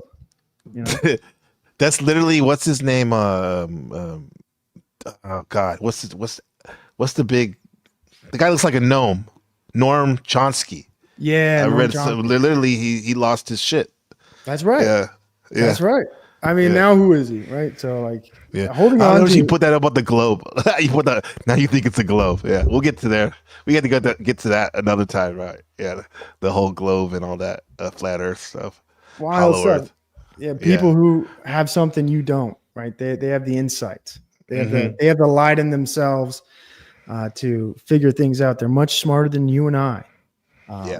But let them think that, man. Let them think that, Provo, because my thing is like I've always been into consciousness. That's my thing or whatever. But I'm learning literally that the intellectualism, that's fun and all, but like to me, it's like being a fucking good person. Now that may seem cliche, but the only reason that sounds cliche is because the intellectuals have the biggest mics nowadays and the biggest mouths. But if you're a cool person, warm, that to me is worth any more than any degree or sunning people with their knowledge. Because if you're a good person and welcoming and whatnot, and you know some shit about the way it works, that's even better. But I'm leading with the good person, bro. That's, for me, yeah. I'd like to lean that way, but if you play any more of that clip you were earlier, there's no way anyone will think I'm a good person. But it's no big deal, man. Only if they don't realize it's a character. Yeah, that's the weirdest thing. People don't get it, but actually, you did it with grace, bro. You were respectful. There's a lot of fucking I'll just say it, like people who are prejudiced and just nasty really mean people. spirit and nasty people. And even when you were talking to Black Dahlia, whatever, Leah. like Dalia, feel like Aaliyah. Thank you for that correction, sir. Like you still did it with grace and didn't really like harp on. She was the one that was going with the mama shit and all that, which was like a loop, kind of weak, but I get it. She's not used to that fire. Yeah, I was looping too, man. But I really, like I knew how to pronounce her name, but like, of course, I'm not going to say it right. Like, that's not fun when you do that, you know. It's not. My neighbor. Yeah, my neighbor. My neighbor. oh, whoa! You got two angles. It's the white person's N-word, dude. One of my bits. I got a lot of neighbors and neighbors, and sometimes they be acting different, dude. Mm-hmm. And I was raised to treat everybody like they were your neighbor. So, I mean, to call anybody a neighbor to me is something I've done my whole life. Yeah. And because I was raised by a wonderful, family and everything. And part of that growing up, I was trying to learn about the word neighbor. Mm-hmm. And I said, who is a neighbor? What is a neighbor? And I was told it's anybody's house you can walk to. And I thought about it. I was like, I can walk to anybody's house. Anybody's house. Yeah. I can go anywhere in this world. That's fat. I was gonna say that's dope. I like that. Yeah. So and you were raised Mormon, right? Yeah, absolutely. Yeah. Some of my coolest friends, actually one of my best smoking buddies back in the day was a Mormon guy that was coming into his own. I remember I met him when he was 20. I was probably like in my late 20s or mid 20s. We were working together at some store. Heath is his name. He was a skater dude, Mormon dude. And it was funny because he was just a good, chill dude. And if it wasn't for him saying that, I would have never known he was a Mormon. Yeah. A lot of Mormons are bros. He's the one. Yeah, he was definitely a bro. He was definitely a bro. Yeah. And then there's different Mormons too that are like beta like hyper intelligent, just kind of like music, multilingual, goes to church, not into women, very like FBI, perfect recruiting material. But the whole Mormon, like that. The whole you Mormon, got the Jack Mormons. Yeah, that's me. I'd be called a Jack Mormon. And people say, you're not even a real Mormon. I mean, like, what are you going to tell them? But I grew up in the culture. I mean, you define yourself too. Yeah, I grew up in the culture where everybody in my school, right, it was homogenous. At least when I started it, everybody was white. Everybody went to the same church every Sunday. Everybody's family knew each other, and they saw each other 5 days a week at school and once on Sunday. So it's a pretty well knit community. And even within that community, like I had a birthday party when I was like 6 years old, and I invited the kids from my class, some of them who were my friends. And I was told that one of the kids that I really liked as a friend, he couldn't come to my birthday party because my family, they weren't active practicing Mormons. Oh my gosh. Yeah. So like really, fuck, that's crazy, man. And I got a doctor and a lawyer for parents. Like I don't live in I'm not in a ghetto. I don't have parents who are wayward. You're the Mormon Theo Huxtable. Yeah. So it's like, I was even more shocked by that. I'm like, I couldn't figure out because my parents are good people. I'm a good person. And that's why I was really, I'm turned off by religion or like hyper religious people in some ways, because growing up, you realize that some of these people who are they come from very religious families, and they're supposed to be living the righteous word and having the best life. Their lives are miserable. Right. Yeah, and they are. They're actually fucking assholes. And they're the ones saying they can't hang out with me, or I'm a bad influence. This happened all the way to high school. Like in high school, I had friends whose family said, you can't hang out with him. He's a bad influence. X, Y, and Z, and you got to be a good Mormon kid. And 10 years later, that guy's now, a couple of them, now they're all actually have 3 or 4 friends who are ex-Mormons, right? Mm-hmm. And they knew all the things I knew when I was 15, but they took them a while to figure it all out. And now they think I'm cool, right? And they always did, but like they like, hey man, sorry about that, dude. Fuck, I'm not even Mormon anymore, so we can be friends again. I was like, thanks, man, appreciate that. Wow. But Dang. it's Full circle. Full circle. I never held it against them, but it was. I do remember like feeling like that's fucked up, dude. Because one of them, I won't get into it, but yeah, man, it's a different culture out here. But not so much anymore. It's Utah's completely changed. Now you go to a school and it's very diverse. Mm-hmm. Well, with Mexicans, that is. So not so much melanated black, cocoa black. No, we're getting more of them though. We're getting more of them. But I think it was like the percentage was 1% in Utah at one point, or it's pretty low. But we have a lot of refugees now and people from Africa. Yeah, I see that. And that's a big thing, Probo. I know you like to talk the domestic issues, you're on it too, like political stuff too. And I have to say that's a big thing in the quote unquote black community in America. This whole the divisiveness between American born blacks and blacks that have recently come over to America from other parts of the world, because of the whole reparations and you're not a real black American, this type of shit, which is it's crazy, bro. It's wild, bro. It's unreal. I had a family member work with an African immigrant from I want to say like Ghana or somewhere like that, and they would send they'd share these photos they'd get from their family members of people being killed in the streets. Like, I'm like, what the fuck? Where'd you get this? Why is this on your phone? It's like, my coworker sent it to me. I'm like, what? That's fucking nuts. But that is a different life experience, right? Like that is, and you could see crazy things in Baltimore, Chicago, to be fair, and many places in America where it's not an easy place to live. You grow up there, you're probably going to have some form of PTSD. But the struggles are different. And the cultures are also different. So, I'm not surprised. I think the division between like black individuals from America or quote unquote from American newer arrivals, I think there will always be maybe a contentious division because the cultures are different, right? And they're different, totally different. Yeah. And that's how everything goes in our world. Like look at what happened in Germany recently. Like they brought in a new culture. And it ruined Christmas gathering in Germany. And in America, there's different versions of it. But one thing I hate seeing is like this idea of like exponential growth. Like so in Utah, they just keep building. They just keep building more apartments, houses with smaller backyards. And the piece, I think of the American pie, the American dream, slowly is getting smaller and smaller and smaller. Where once they run out of land and people to immigrate, you're going to be looking at a $500,000 tiny home. Right. That's what they want. Social engineers, Klaus Schwab and the boys. Yeah. And 15-minute cities like Utah's already building one. They tore down a prison, and they call it Bluffdale. It's near the point of the mountain. And it's one of the first, it's talked about in the news, like they are building a 15-minute city working with, I don't know, the United Nations or whatever, to try to like really create. Utah's taken over by the New World Order. Like it's totally, fucked.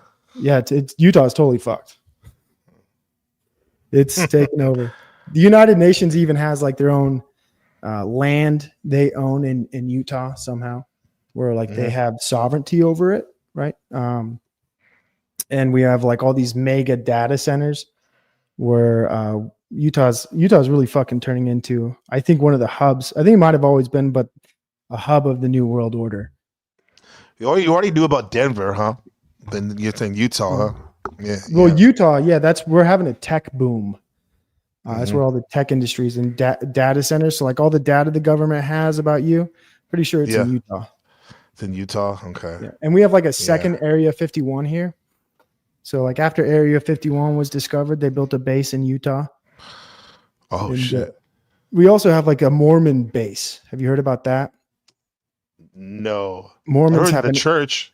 Yeah, the LDS Church has an entire cave, a bunker cave. Holy shit. So they're exotologists too? Run that word. I mean, that by like me? the apocalyptic stint Oh, to yeah. them. Oh, but we're the Latter-day Saints. It's in the. it's in the title. There you go, huh? We're in. So There you yeah, go. Mormons believe we're in the latter days. Like second coming is imminent, brother. Oh, anytime now, anytime. Just be patient. The signs are all around you. Yeah, shit's about to get hot. Have you ever? It's going to get hot for sure. Have you ever seen that video the cartoon of the Mormonism? Oh About yeah, like Elohim, and is there any truth to that in the inner workings of the Mormon? Or is that sensationalized? I mean, so that's why my previous name was Provo Planet, right? You have your own planet with vegetable versions and stuff. Yeah. So if you meet most Mormons, nobody's like that, right? Right. I figured that. But It's inner circle shit. Yeah, it's inner circle higher ups. But like the average Mormon you meet, like, no, man, they probably don't even want to go to church on Sunday. They're dreading it. And they're going to be asked to do free labor as well. Like when you go to the LDS churches, eventually they draft you in and they assign you to certain positions. So you start working for them for free. Okay. People hate that shit. Like they get appointed to things like primary teacher, bishop, young women's choir, whatever, I mean, X, Y, and Z. Relief Society leader. Dude, it sounds like the book I'm having my high schoolers read right now. It's called The Giver. Yeah, I know that book. It's like that community, homogeneous community where you get assigned jobs when you're 13 or 12. Yeah, years old. that happens in the LDS church too. You get signed an elder, and then you're the one handing out sacrament. So like you get assigned that job. Bishop comes and talks to you. Like you got to come here early. You got to take the Wonder Bread out of the bag in the kitchen, break it down so nobody can see it, and everyone has a job in the church. But I don't like these people. They're annoying. Like, fuck religion. Fuck this. It's like, I get it. There's been a bad tint to religion by some evil people and whatnot. Yeah, for sure. However, bro, religion is high powered, man. Especially if you find the one that suits you and then, that you vibe with. It's like, who is anyone else to say all that stuff, I think I look at religion and like as a vehicle to get to God. And there's just a bunch of different vehicles, and they can get you there in different times and places and different ways and styles. But they're all trying to get to, I think, the same point, but they all disagree. They disagree with the how to get there, the ways to drive. Like it's all, people who leave the Mormon church are some of the most annoying people, right? They find out, like I found out about all the anti-Mormon rhetoric when I was about 15 or 16 years old, but I never was really committed to the church. So it didn't bother me at all. Didn't fucking care when they're like, here. So for example, in the Book of Mormon, it is alleged that they had metal weapons, right? Metal weaponry. And all that stuff should have occurred in the United States. And there's no signs of that, no metallurgy in North America. Right. Of weapons, right? So that's one where you look at the Book of Mormon and you're like, historically speaking, there's no evidence for that. And there's like different examples, and there's all the troubles within the leadership of the church, the way they've treated black people, for example. And the neutral people, polygamy, and also the marrying young girls way too young. So there's so many problems, and I was aware of all this shit, but I never really cared.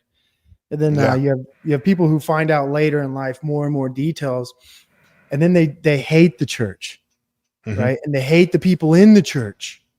They hate the culture. They hate God, right? And they just turn into like a missionary of like, and there's a grift of it, like the anti-Mormon grift. I've seen the channels. Yeah, I'm gonna save you from the church, and you're in trouble. And like these people like are so fucking annoying. As someone who's like, I know most of all the things they know. I don't feel the compulsion to go tell my grandma or my extended family members like, this shit's bullshit, right? I hate this church. But if you look at the fruit, Utah was and kind of is a great state, safe neighborhoods. I grew up with Yeah. people who could leave their bike outside. Their brand new bike they got for Christmas, nobody's stealing it. Right? No homeless people, no, drug problems hit Utah with the opioid epidemic in the 2000s, but like for the most part, a lot of people were straight shooters, good people, good neighbors, clean streets, Aesthetics are beautiful. Yeah, friendly service. Go ahead. Yeah, well, said that's on a geographical level. Seeing some of those landscapes of the mountains with the city, like from this, it's like wow, it's like God, it's God's evidence right there. Yeah, it's beautiful. It's like it's beautiful. Yeah. And then you look at Utah as a conservative state. Sorry for ruining your show, talking about maybe some boring issues. I fucking ruined it. Hey, bro, this is the legend right here. This is uplifting it. I appreciate you. Yeah, but like you The look real at ones get it. Absolutely. Like Utah, conservative state, as the years have gone, like Salt Lake City's progressive, it's liberal. So it's a shithole now. Homeless people, crime. Yeah. Even this was national news, but we had this is terrible, sad to even bring it up. But we had a refugee family in Utah, and it was an entire self-deletion of the family. Yeah, but like that stuff. I mean, that's. But I've seen stories of Utah locals doing that too. Yeah, remember so it's like it's crazy, huh? Yeah, it's happened. Beautiful like 2 or 3 home, beautiful times. family. Yeah, there's some fucked up shit going on. I don't quite understand it, but the sign of the times, like you said, Latter-day Saints, bro.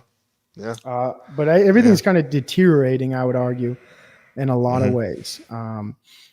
But it's unfortunate. I think it's all across the board throughout the whole country. Like Utah's just one example. People who lived in San Francisco have noticed what's happened to them in the past 10 years with their crime. Yeah, I'm from the Bay. Yeah, that's where I'm from. The area. Yeah. Yeah, you grew up. It was probably different, right? A lot different. Don't get me wrong. It always was a spicy city, but it's definitely like literally a shithole with human feces everywhere. That's right. Yeah. I went to Seattle recently. As soon as I parked the car, I realized I had driven over human shit. Right. Damn. And then I walk around the corner and there's a homeless guy who's huffing paint. Like it's not even. I walk out of the parking lot, turn the corner, look down. Homeless guy in a corner with paint all over his fingernails, and he's just looking at it. You see the bag right there. Yeah. And like, this is Seattle. This is America. This is like this is Taiwan, Provo. Really? I see people do that here, riding their bike, do it. It's funny. Those are the people that want to talk to me in English. Yeah. No, the paint huffer, the couple, I see them around. I'm like, oh gosh, here they go again. But God bless them. Like that shit. What is it? What is your life? How does your life lead you to that point? Yeah. That's some real crazy shit. And like to double back real quick about the school shit, you talking about America has that. We do it on Taiwan even worse about not setting these kids up for a career of passion or just a life of just electrical life. They go to school from 7 to 4, take an hour break, then they go to cram school till 9 o'clock at night. Yeah. For testing, right? It's all about testing. Yeah, it's all about school testing. Systems testing. I hate that shit. Yeah, it's insane. But you know what? This is why we're the semiconductor hub. But at what cost, though? At what cost? That's insane. No artistic shit, bro. Here, it's kind of but it's very less. Yeah. I see some things about like the silent depression. Do you know anything about that? Yeah, I know about that. Yeah, I've heard about that. Or like this idea we're in a depression. And I think, it's hard to understand. Like JFK, right? He lived through the Great Depression. But I think in one of his books he talks about how he never even witnessed it. So he had no clue it was going on, right? Or there was what do they call them? Like tin shack cities, or they had basically homeless camps. With the soup lines everywhere, soup kitchens. Yeah. But if you lived in certain parts of America, you never even saw that shit. So I don't live in LA where I drive past a whole sidewalk filled up with tents. Yeah. Or you drive past a road and it's motorhome, car, motorhome, car, motorhome. Like we are in the exact same place. I think if you just look historically, like of a pattern of repetition, like we're we're right before, we're in the 1930s, right? Mm-hmm. And things are look dim and down, but it's weird, right? Depression. Then what happens? World War, right? So we're in a depression. What are they talking about? World War. And the way the war in World War II worked out, what shit was already popping off before we got there, right? In Europe, right before America joined, like shit's already popping off in Europe right now before we're joining it. And then we have your situation in Taiwan. Right there. There you go. So now we have some Yeah. Pacific coastal tensions. I think we're mirroring the 1930s, and before that was like kind of the Roaring 20s, right? I'm reminiscing what Utah was like. I'm reminiscing about it's not a golden age. I don't think there's a golden age in America, but a somewhat perceived better time. It was lit in the 20s, bro. The flappers, people were dressed to a T. People had respect, more respect. All right, yeah. And it was good times. Money was flowing. Money was flowing in America, and then everything stopped. And so that's kind of where I think we're at right now in America as well. Everything's kind of stopped, right? You want a home. Well, you might be able to get a 3-bedroom. Well, if you're in California, it's even worse. You want $1 million, bro. $1 million, or even $1 million for like a 1-bedroom, or New York. Yep. $1 million. Like it's $1 million easily. Yeah, it's not really obtainable. They got to. I can't even go back home and live if I wanted to. Well, not yet. Crazy? Yeah, but it's crazy. People say the It's American wild. dream is outside of America now. The passport bros and sis. We're living the life. But then again, it'll always be our home. Just like those people who are ex-Mormons, or as we say, recovering Catholics. You're still programmed with that shit in your mind, no matter how much you hate it. And you're such a fucking self-hater of yourself that you don't even acknowledge that. I get it. You don't want to be part of the fuck shit. But that being a Catholic, if you're a raised Catholic, or being a Mormon, that's part of who you are. And just like me, like there's people that expats that move to Taiwan, for example, they talk shit about America, but it's like, bro, that still makes up who you are. There's some good things about it as well. That's heavy right there. And I've been talking about this, like my problem with like refugees and like immigrants isn't that they look different. It's just that they don't have the cultural buy-in to America, right? They're not buying into assimilating. They're not assimilating as fast or as quick as I think they should, right? I think they should. Like if you come to America, you want to be an American, go all the way. Try speaking English immediately. Try to not engage in violence, right? Treat people like they're your neighbor. Show respect, courtesies. Like American culture did have a courtesy. We did have a way of life. Please and thank you.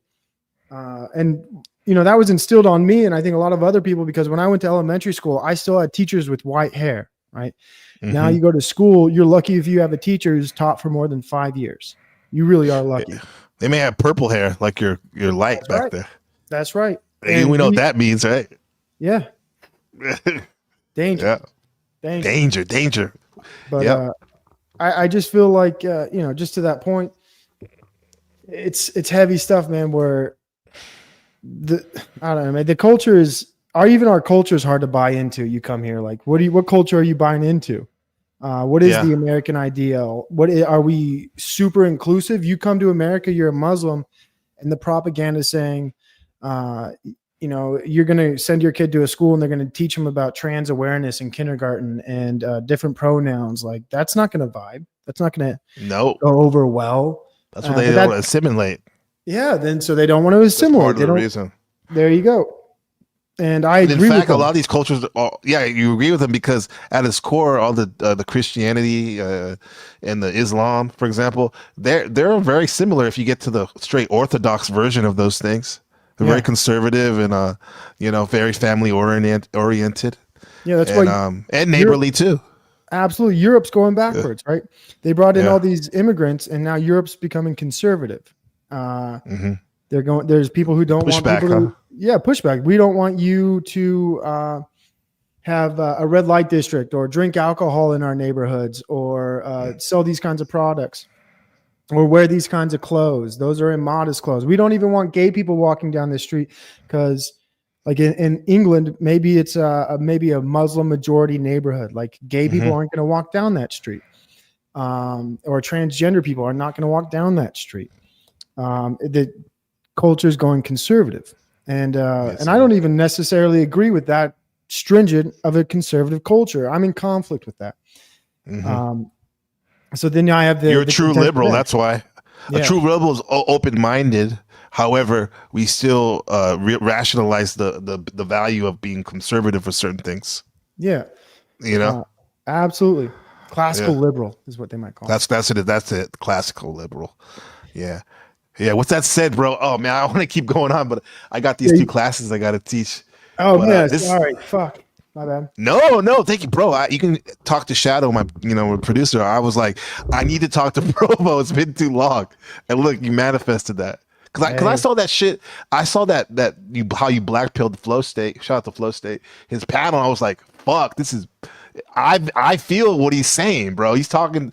From my heart with his words, type of shit. Because it's real. I want creative. We're artists, right? Let's act like it.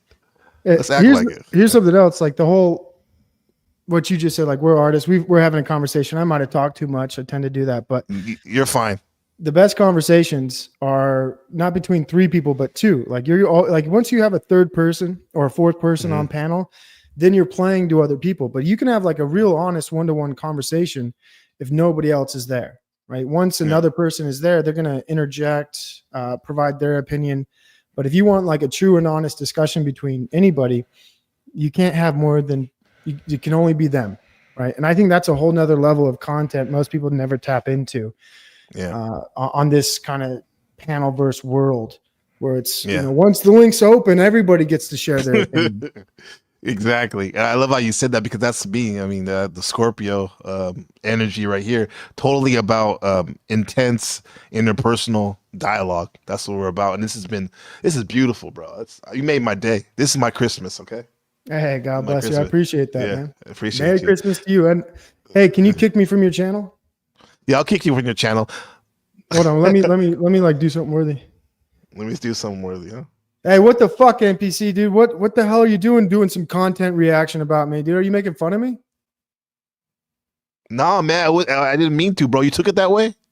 We're gonna have beef, dude. I'm gonna make a retaliation video right after this, and I'm gonna talk about you for about 2 hours, and I'm really upset. Fuck, it's on, bro. Fuck that, bro. I go out of the goodness of my heart to do a fucking to react to his. I never do that because that's beneath me reacting to shit. And in this motherfucker, he has a problem with it, bro. I mean, you try to do something nice for anybody, this is what happens, bro. Fuck that. I still love him though. This would have been one of the most amazing conversations I've had in a long time. And just for that, let's say this. This is the winter solstice. The winter solstice. Shout out to Ez in the chat. Haven't seen you in a minute. Good to see you, sis. This has been the winter solstice, the longest day of your soul episode. NBC The Game Live, right?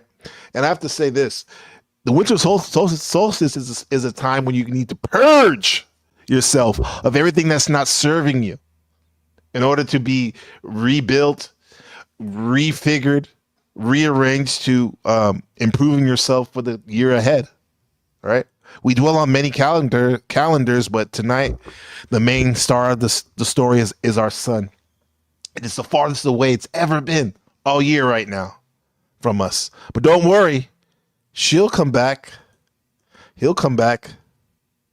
And when they do, I'll be back here too. And with that said, much love. Much love to everyone that stopped by. And shout out to Provo. The beef's on. The beef's on. We about to. Russell, what did you say? Woo bang. I'm from Cali, bro. Harlem 30s crib. We say who bang, bro. We who bang on that shit, bro. And with that said, even though the motherfucker provocateur Provo was talking trash at the end, which I don't understand because we were having a great conversation. I'm gonna play outro song with from one of his local neighbors who was born in Utah, right? Shout out to the great Dave Blunts. And Merry Christmas. Treat each other with love. And we'll see you next time here on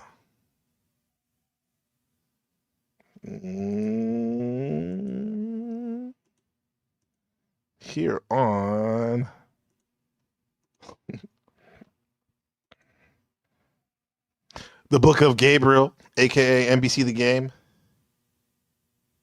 Crying in the Kitchen, Dave Blunts. Straight out of Utah, baby.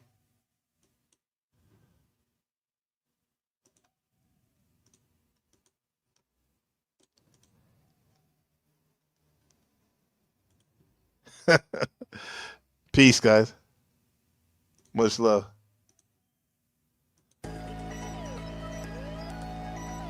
Yeah. Yeah, yeah, yeah, yeah, yeah. Yeah. Wake up 3 a.m. and I'm thinking about medicine. She tell me she got a new nigga and his name is Julian.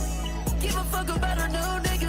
I'm just trying to get my check bigger. Niggas hate on me cause I'm a fat nigga. I don't give a fuck cause I'm a bitch getter. Got a white bitch, she a wrist slitter. Got Jewish money, nigga, fuck him. Don't let Seth Tubman be your babysitter. Cause I heard that nigga was a kid diddler. Yeah, I heard that nigga was a pedophile. These Percocets really take a while to kick in. She took my heart, it's missing. Medicine don't love me now, I'm crying in the kitchen.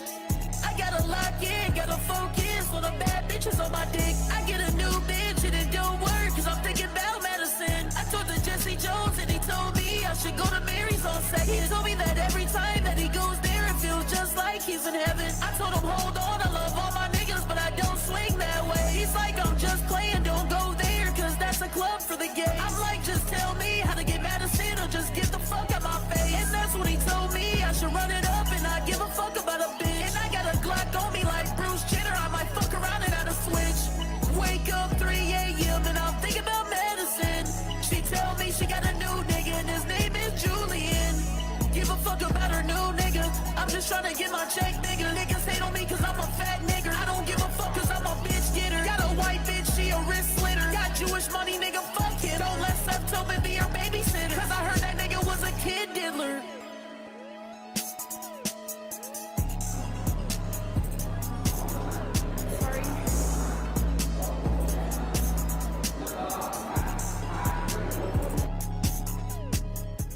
Eliminated all options.